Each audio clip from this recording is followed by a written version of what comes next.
It is week 11 in the NFL, and we've got some early against the spread picks to take. The early edge. Starting with Atlanta and Carolina here. What do we got? Yeah, I jumped the gun on you a little bit, Greg, there in that transition. My bad. But so we got Panthers plus 3.5 at Falcons. This is our top probability spread of the week at 58.9%. Gets you a 6.5 or 6.7% edge. Here, I'll pull these up at odds of minus 109. Panthers regressed to their average Panthers self this past week versus the Saints. It was a divisional game, and we know those can get a bit scrappy, but they just could not get much going on in the air or the ground. Snapped Bryce Young's little 4-game win streak. It was Andy Dalton in that Bills loss. Rico Dowdle's worst game with 53 yards, though he did score the first TD for us, but they were blanked after that. Falcons, on the other hand, they dropped the game in Berlin. They did manage to force overtime. They covered the spread, but they let the Colts march right down, score in 7 plays to win the game. Now they're coming back overseas without a bye. Got to say, Drake London looks absolutely excellent. Got a great connection with Michael Penix right now, but aside from that, very uninspiring play from Michael Penix Jr. lately. Bijan held to under 100 total yards once again. Tyler Algier with 2 TD vultures. We called him out as a touchdown value in our preview of that game. Just not a lot of consistency in that offense, though. You're going to find Algier with some value again this week. And honestly, I wouldn't really be betting on Bijan much. It doesn't mean you have to go bet on Algier, but with the way that he's trending down and Algier just isn't going away, never has, it's a little bit of a daunting play to take on Bijan, especially because you know he's going to be juiced.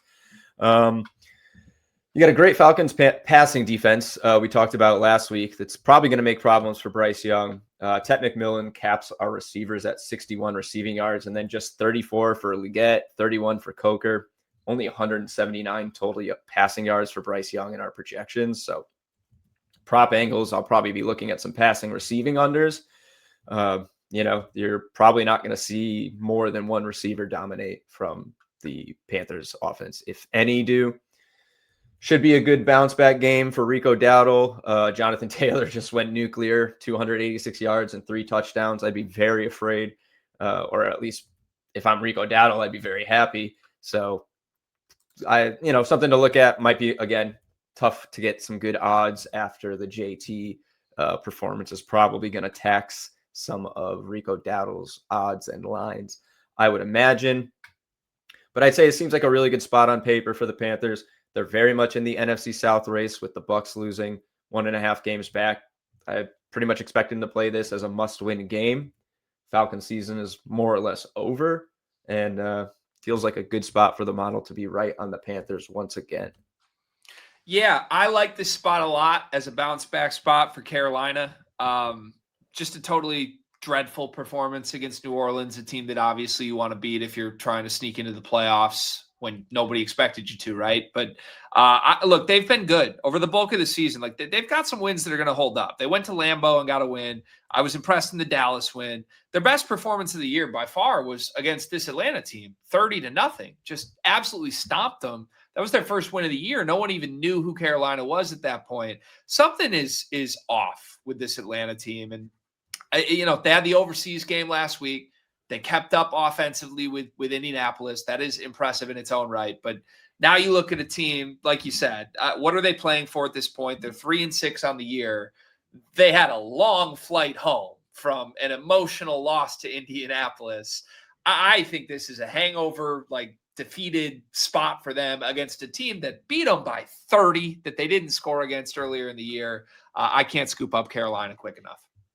Yeah, I agree with you there. I almost forgot about that 30-0 loss, and that was pre-Rico Dowdle and probably a better-looking Falcons team because Bijan was still rolling at that point. Yeah, yep, totally different.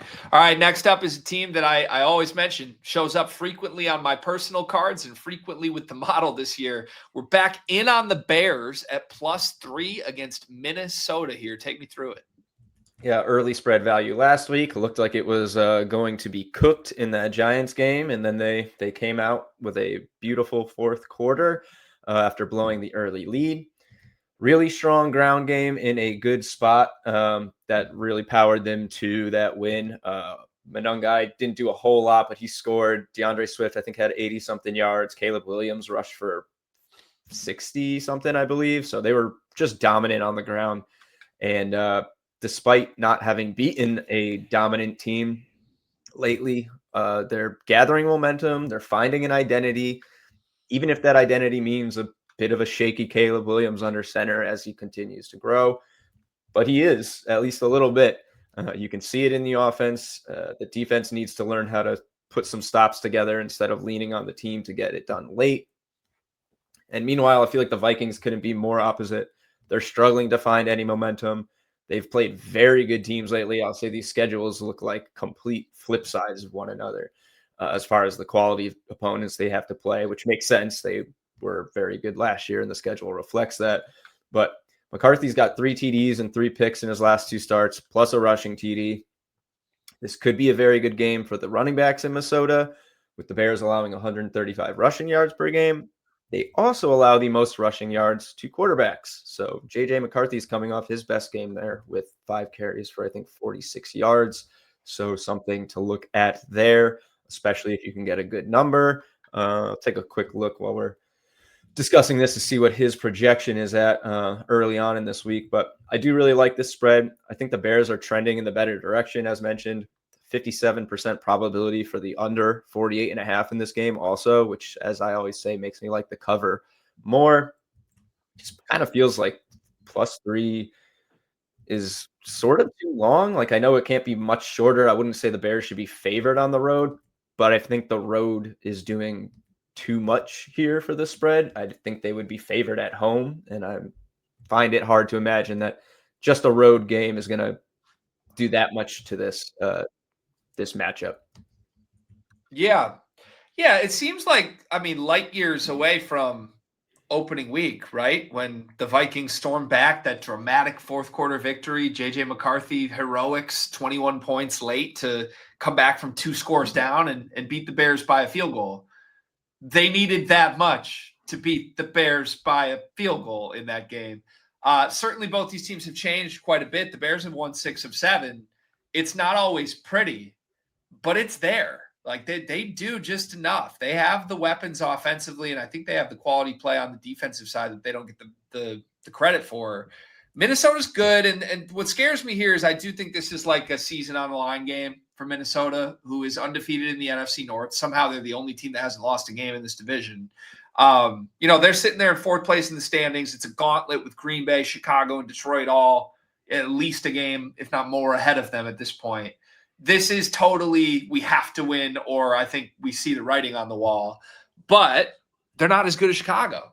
They're just not. And even with McCarthy back, it's talk about ugly. Like that offense does not move the ball very well. I trust Caleb Williams, who's had a full season under his belt at this point. I trust the playmakers on Chicago's side a lot more than I trust Minnesota. It feels like Chicago's the team I've bet the most this season, but it's been profitable. I mean, has there been a team that has worked out for us more this year than Chicago? I don't know that there has been. No, I don't think so. They bit us in that Ravens game, but they came up clutch last week. We talked about them in the Bears-Cowboys game, and they dominated. And hey, they lost that first game by a field goal. +3 here. That's a push at worst.